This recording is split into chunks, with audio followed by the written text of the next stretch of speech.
여러분 안녕하십니까?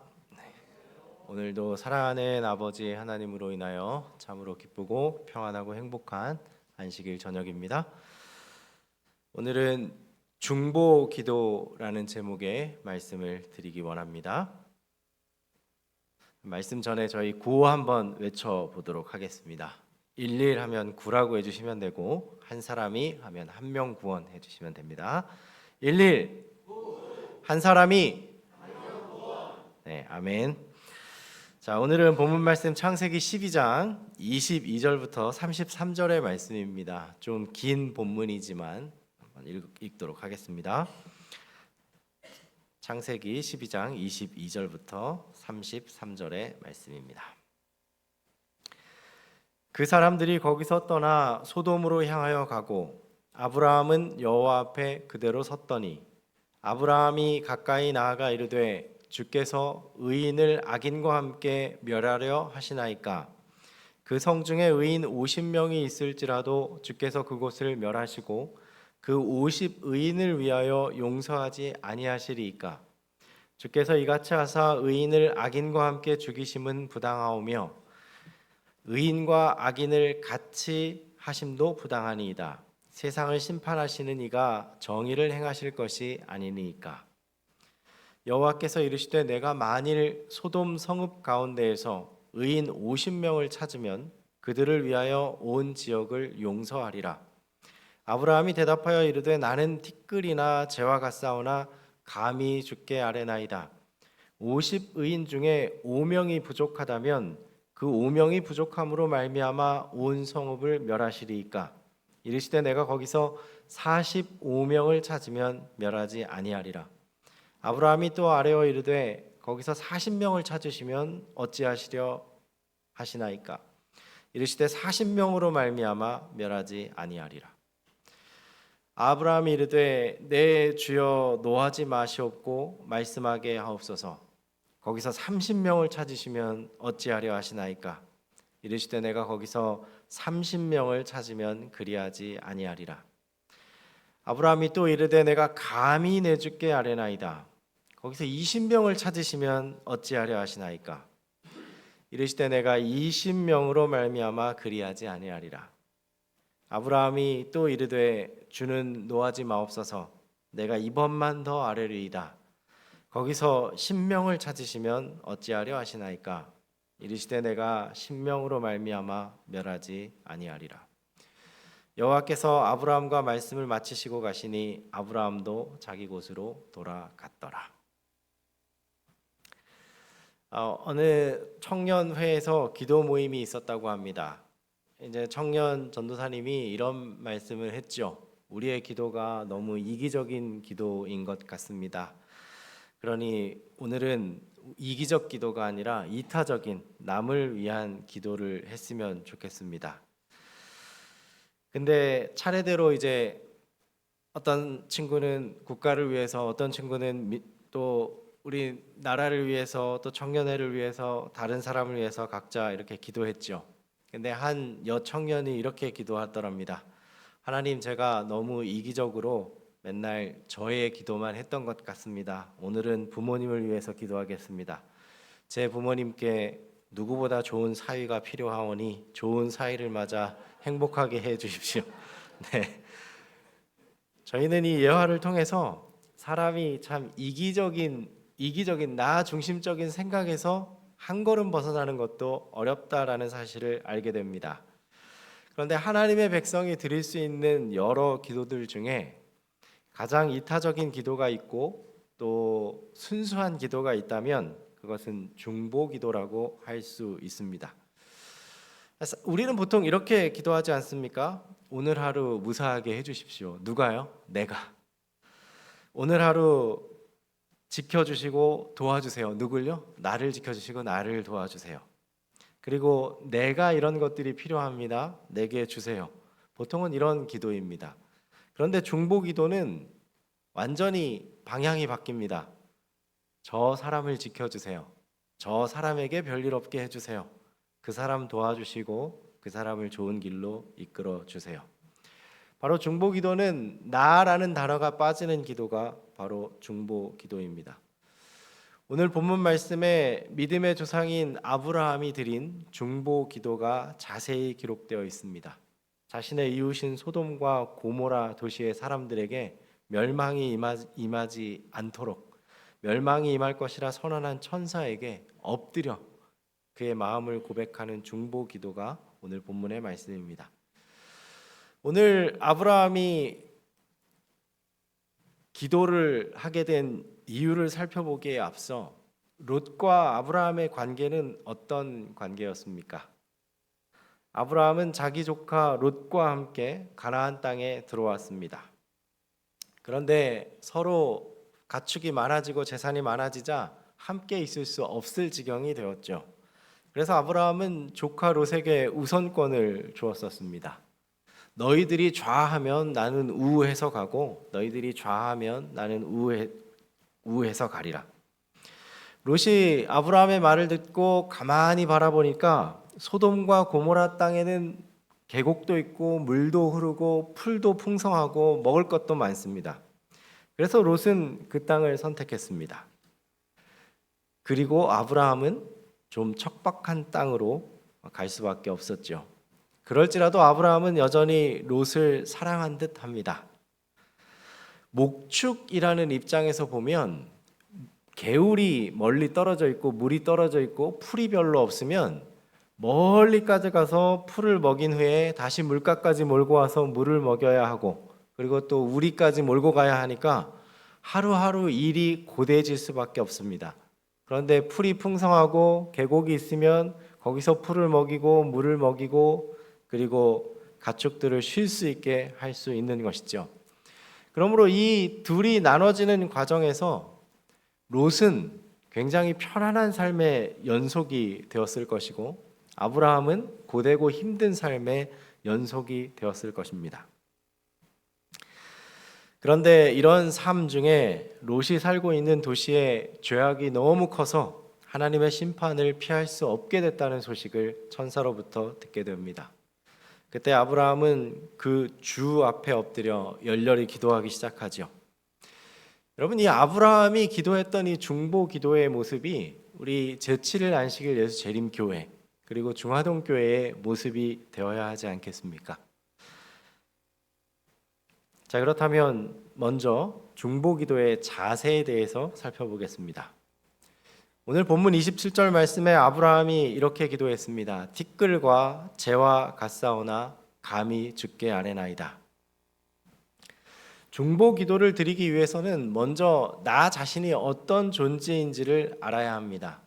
그냥 기도를 드릴 때는 어찌 보면 내가 좀 최고인 것 같고 나 중심으로 사는 것 같지만, 남을 위한 중보의 기도를 시작할 때에는 나 자신이 하나님 앞에 티끌이며 하나님 앞에 재와 같은 존재라는 사실을 깨달아야 합니다.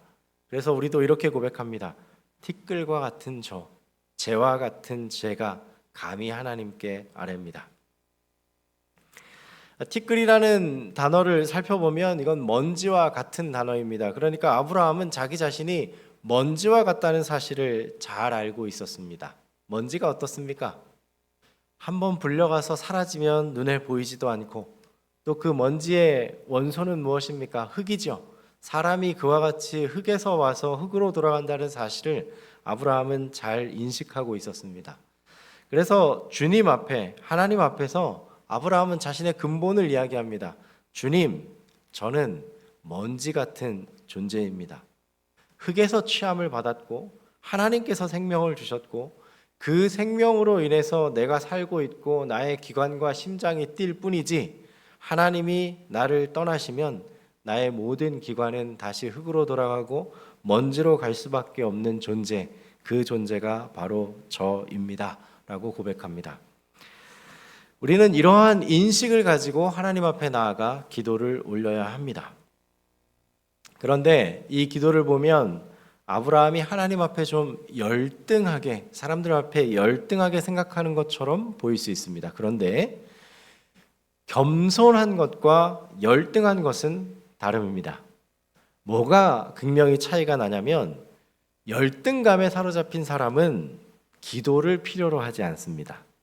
그런데 겸손한 사람은 자신의 본질이 먼지 같은 존재라는 사실을 인식하면서 나를 사랑하시는 하나님 앞에 최고의 자존감을 가지고 먼지 같은 나이지만 내가 하나님을 의지하여 기도하는 것, 그것이 바로 겸손과 겸비입니다.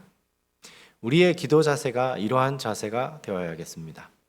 31절에서도 아브라함은 감히 내가 주께 아뢰나이다 라고 말했습니다.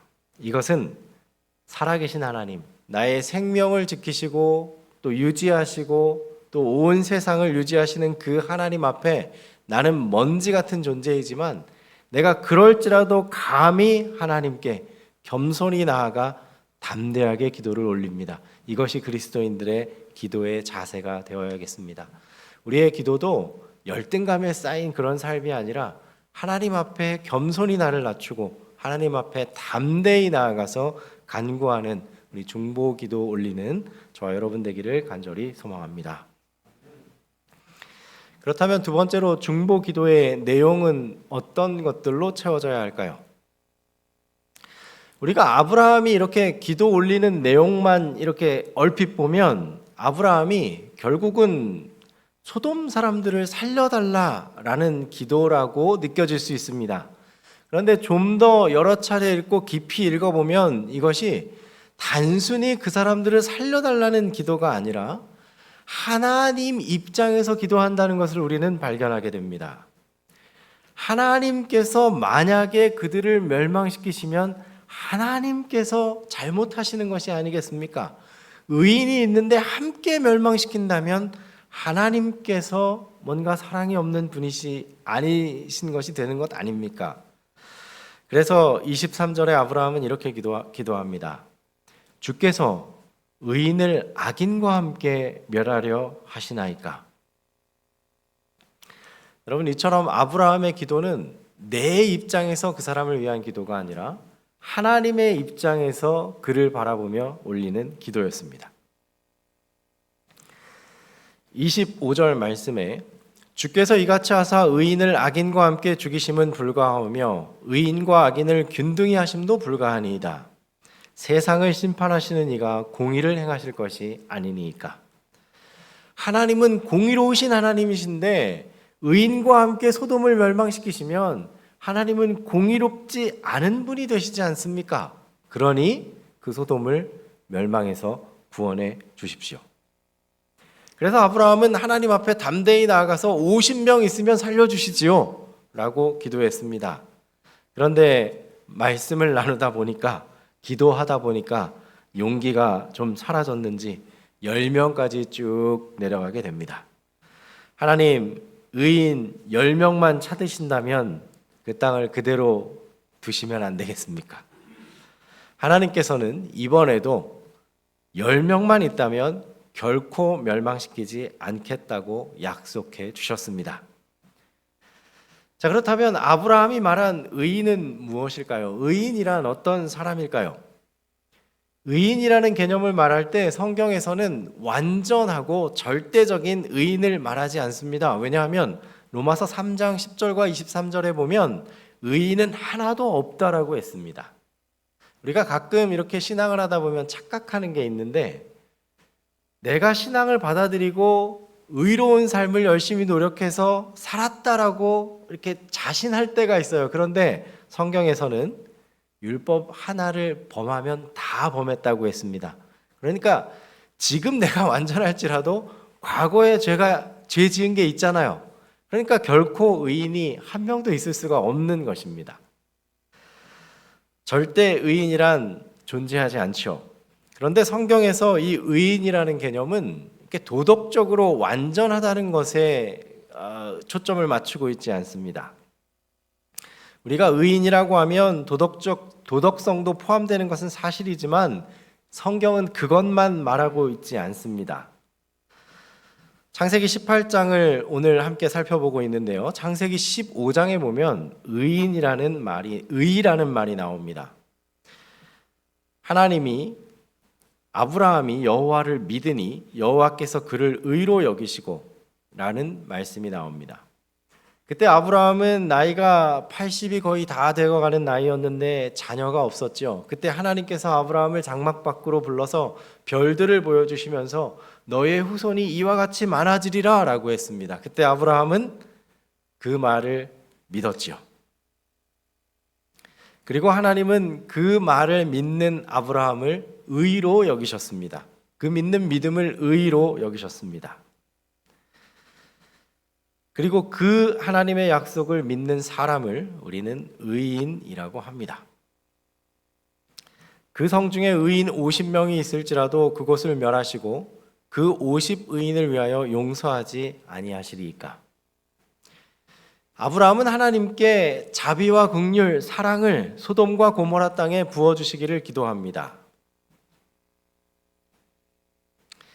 아브라함의 기도는 이런 것일 것입니다. 하나님, 의인 50을 발견할 수 있다면 그들을 인하여 이 땅 그리고 이 도성, 이 성 전체를 용서해 주시지 않으시겠습니까? 그리고 아브라함은 그렇게 엎드려 기도합니다. 하나님, 이 성 백성들이 죄 중에 빠져 있습니다. 하나님의 진노를 피할 수 없는 사실을 알고 있습니다. 그럴지라도 주의 사랑을 나타내사 이 백성을 구원하시고 용서해 주십시오. 사랑하는 여러분, 아브라함의 역사를 보면, 이 이스라엘 사람들의 역사를 보면 그들 때문에 악인들이 축복받는 역사의 연속이라는 사실을 알게 됩니다. 야곱 때문에 라반이 복을 받았고요. 요셉 때문에 보디발의 집이 복을 받고 가나안과 온 땅이 축복받고 구원받았습니다. 여러분, 이와 마찬가지입니다. 이 세상에 우리가 섞여 살고 있지만 나중에 하늘에 가면 우리가 그 사실을 다 알게 될 텐데, 하나님이 어떻게 우리를 사랑하시고 어떻게 하나님을 사랑하는 이 중화동 교회 성도님들 때문에 이 세상이 축복 가운데 살고 있는지를 다 볼 수 있게 될 것입니다. 여러분, 우리는 세상에 축복이 되는 존재들입니다. 그리고 우리의 기도는 이 세상을 용서해 주시고 구원해 달라는 것이 우리의 기도가 또한 되어야겠습니다. 우리의 기도는 이와 같은 기도가 되어야 하지 않을까요? 하나님, 이 세상 참 악합니다. 점점 어두움으로 가고 있고 또 하나님의 말씀과는 반대로 가고 있고 많은 사건 사고들이 있죠. 그러나 긍휼을 베푸시고 자비를 베푸셔서 용서하시고 구원하여 주옵소서. 이것이 우리의 기도가 되어야겠습니다. 아브라함은 하나님께 10명의 의인이 있으면 구원해 달라고 중보의 기도를 올렸습니다. 그런데 그 기도는 응답되지 않았습니다. 부분적으로 응답됐다라고 볼 수 있겠죠. 여러분, 소돔 성에는 하나님을 믿는 사람이 정말 10명도 없었을까요? 하나님을 믿는 10명이 없었다는 말은 의인 10명이 없었다는 말입니다.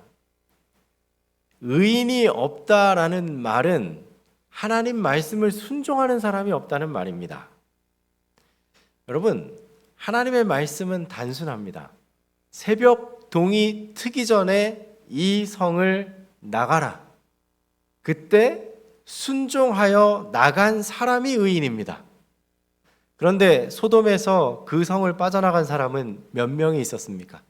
하나님의 경고의 말씀에 믿음으로 순종한 사람, 믿고 행한 사람은 4명이었습니다. 여러분, 믿음으로 말미암아 나타나는 행동은 얼마나 단순한지 모릅니다. 홍수가 있을 테니 배에 타라. 타면 되는 것이고, 이 성이 멸망할 테니 이 성을 떠나라. 떠나면 되는 것입니다. 그런데 하나님의 이 명령을 믿고 행하는 의인이 4명밖에 없었던 것이죠. 그러나 저희는 이 소돔과 고모라의 장면을 통해 하나님을 무섭고 두려운 분으로 묘사하면 참 마음이 답답함을 느낄 수밖에 없습니다. 왜냐하면 홍수가 있기 전 수백 년 동안 외쳐졌던 그 경고의 기별은 구원의 기별이었고 하나님의 사랑과 자비의 기별이었습니다. 그러나 사람들은 그것이 뭔가 부족하다고 여기는 것 같습니다. 소돔과 고모라 땅에 능력으로 임하시고 천사가 그곳에 있고 사람들이 그 능력을 보았음에도 불구하고 그 성을 나가라는 명령에 순종하지 않고 하나님이 보이신 아브라함이 보여준 그 중보의 기도도 뭔가 부족하다라고 세상은 생각하는 것 같습니다. 그래서 이 오해를 풀기 위해 예수님께서 이 땅에 중보자로서 오시게 된 것입니다. 하나님의 의, 공의, 그리고 그분의 완벽한 사랑을 이 땅에 완전하게 재현하게 오신 분, 그분은 바로 예수 그리스도셨습니다. 예수님께서는 이 땅에 의인이 한 명도 없으므로 저주와 심판과 죽음을 피할 수 없는 곤란한 지경에 빠진 것을 보셨습니다. 만약 이 인류를 죄의 진노에서 건져낼 수 없다면 인류는 끝이 날 수밖에 없었습니다. 예수님께서는 불쌍히 여기시고 자신의 몸에 인류의 죄를 올리셨습니다. 우리가 받아야 할 저주, 우리가 받아야 할 심판을 그분이 대신 지시고 보배로운 피를 흘리시고 죽은 지 사흘 만에 부활하사 사람들 앞에 나타나시고 제자들 앞에 자비와 사랑의 모습으로 나타나 용서를 말씀하시고 용납하시고 다시 받아들이시며 새로운 삶을 약속하신 그분이 바로 예수 그리스도십니다. 노아나 롯이나 아브라함은 이 예수님을 대신하여 멸망하는 세상 앞에 방주에 타는 자는 구원을 받는다 초청했고 소돔과 고모라 성을 떠나면 구원받는다라고 초청했습니다. 이들의 부르짖음이 우리의 부르짖음과 외침이 되어야 합니다. 여러분, 우리에게 희망이 있다면 예수님 앞에 티끌과 같은 나라고 겸손히 고백하는 것입니다. 나는 흙이며 나는 죄인입니다. 그러나 아브라함처럼 하늘의 별을 보라, 너희 자손이 이와 같이 많으리라라는 말씀에 단순히 믿는 것, 그것이 의이며 믿는 사람이 의인입니다. 그리고 그분의 말씀에 엎드려 기도하는 아브라함처럼, 소돔 성을 위하여 기도하는 아브라함처럼 기도하는 그 사람이 바로 예수님의 모습을 대표하는 것입니다. 어느 학생에게, 어린아이에게 이제 학생과 청년들에게 너는 예수님을 얼마나 사랑하냐 물으면 하나님은 굉장히 나를 많이 사랑하십니다. 하나님은 이런 사랑의 하나님이에요 표현하는데, 작은 아이에게 하나님이 널 얼만큼 사랑하느냐 그러면 이만큼이라고 한답니다. 세상에서 제일 많은 건 이만큼입니다. 몇 조 몇 경이 아니라 이만큼입니다. 여러분, 하나님께서는 우리를 이만큼 사랑하십니다. 이만큼 사랑하시죠. 하나님은 십자가만큼 우리를 사랑하셔서 두 팔을 벌리시고 우리에게 이만큼 사랑한다고 보여주셨습니다. 죄와 저주 그리고 죽음의 운명 앞에 선 인류를 향하여 하나님은 사랑을 보여주시고 살으라고 말씀하셨습니다. 사랑하는 여러분, 우리가 중보기도 카드에 중보기도 잎사귀의 이름을 다 적어내셨습니다. 오늘 말씀처럼 하나님 앞에 겸손히 나아가서 여기 적으신 이름들을 위해서 기도하시기 바랍니다. 그들을 구원해달라고 간절히 기도하시기 바랍니다. 우리 구호 한 번 더 외쳐보도록 하겠습니다. 11 한 사람이 네, 부조와 선지자에 있는 말씀 제가 읽어드리겠습니다. 사랑, 멸망하는 영혼에 대한 사랑이 아브라함을 움직여 기도하게 하였다. 그는 저 부패한 도시의 죄는 미워하였으나 죄인들은 구원 얻게 되기를 간절히 원하였다. 소돔을 위한 그의 깊은 관심은 우리가 회개하지 않은 자들을 위하여 느껴야 할 염려를 나타낸다. 우리는 죄를 미워하는 마음을 품어야 하나 죄인에 대한 동정과 사랑의 마음도 품어야 한다. 우리 주변에는 소돔에서 일어났던 것 같이 무섭고도 소망 없는 멸망으로 달려가는 영혼들이 많다. 날마다 어떤 사람의 은혜의 기간은 끝나고 있다. 시간마다 어떤 사람은 긍휼이 닿지 않은 곳을 지나가고 있다. 그런데 죄인에게 이 무서운 운명을 피하라고 경고하는 간청의 음성은 어디에 있는가? 그를 죽음에서 건져내려고 뻗친 손이 어디에 있는가? 겸비와 끈기 있는 믿음을 가지고 죄인을 위하여 하나님께 간구하는 사람들은 어디 있는가? 아브라함이 가진 정신은 그리스도의 정신이었다. 하나님의 아들은 죄인을 위한 큰 중재자이시다. 그의 구원을 위하여 값을 치르신 그분은 인간 영혼의 가치를 아신다. 티 없이 순결한 성질에만 있을 수 있는 그런 악에 대한 적개심과 함께 그리스도께서는 무한한 선만이 품을 수 있는 사랑을 죄인에 대하여 나타내셨다.